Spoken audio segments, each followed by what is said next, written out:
టుడేకి స్వాగతం. యూటర్న్ బాబు చంద్రబాబు అనేది మరొకసారి ఆయన రుజువు చేసుకున్నాడు.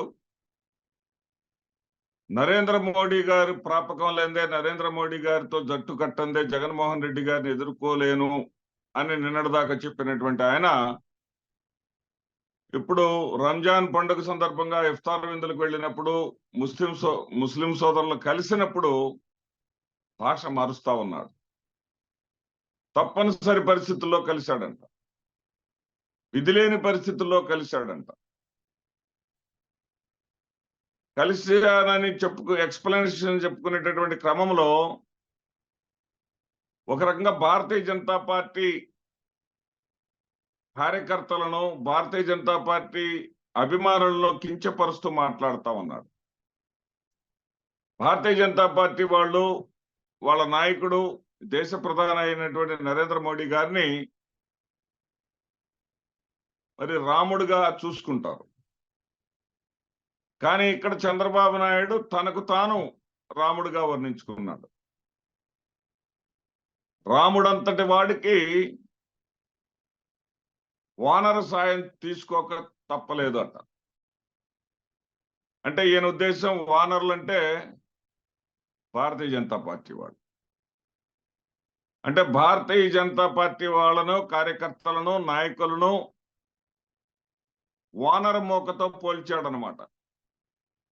ఈయనేదో అక్కడికి శ్రీరామచంద్రుడు, మరి వానర మోక అయినటువంటి భారతీయ జనతా పార్టీ నేతలతోటి, నాయకులతోటి కూడా తప్పనిసరి పరిస్థితుల్లో నేను కలవాల్సి వచ్చింది. ఇదంతా కూడా దేనికోసం? రాష్ట్ర ప్రయోజనాల కోసం. రాష్ట్ర ప్రయోజనాల కోసం కలిసినట్టుగా ప్రజలను నమ్మించాల. రాష్ట్ర ప్రయోజనాల కోసమా నీ అధికార పిచ్చ, నీ డబ్బు పిచ్చ, అధికారం లేదే ఉండలేనటువంటి నీ మనస్తత్వం అని చెప్పాలా. ఎందుకంటే పోరాడలేక భార్యనేదో విమర్శించారని చెప్పేసి ఇలాంటి అసెంబ్లీలో ముఖ్యమంత్రిగానే అడుగు పెడతానని చెప్పటం వెనక నీ అధికార దాహం ఎంత ఉందో అర్థమైపోతా ఉంది. ఇప్పుడు అదే క్రమంలో భారతీయ జనతా పార్టీతో పొత్తు కావాలంటావు, పొత్తు వల్ల నష్టపోయానంటావు, నష్టపోయినా కానీ మీరందరూ మన్నించాలంటావు, మైనారిటీ సోదరులందరూ కూడా నా వెంట నడవాలంటావు.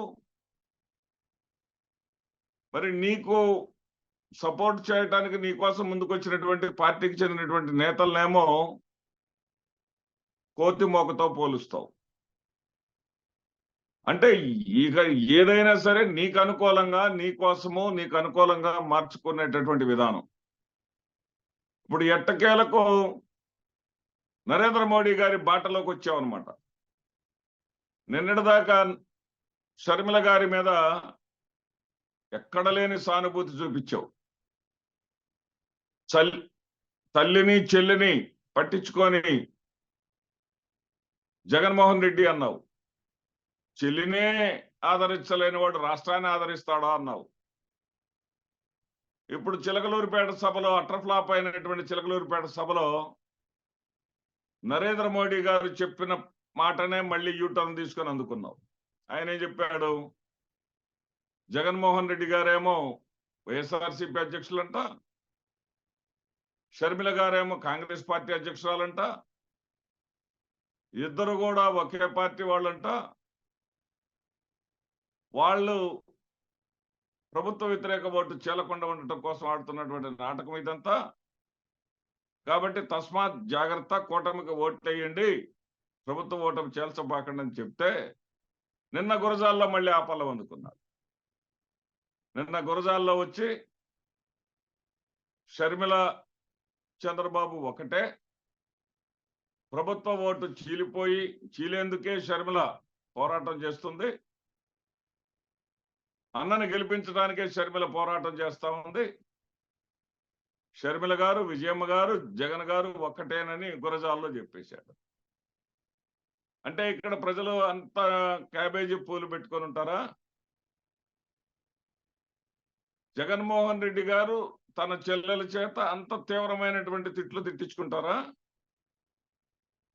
జగన్మోహన్ రెడ్డి గారిని తిడితేనే ఓట్లు రాలతాయి అనేటటువంటి మూర్ఖత్వంలో ఉన్నది నువ్వు చంద్రబాబు నాయుడు.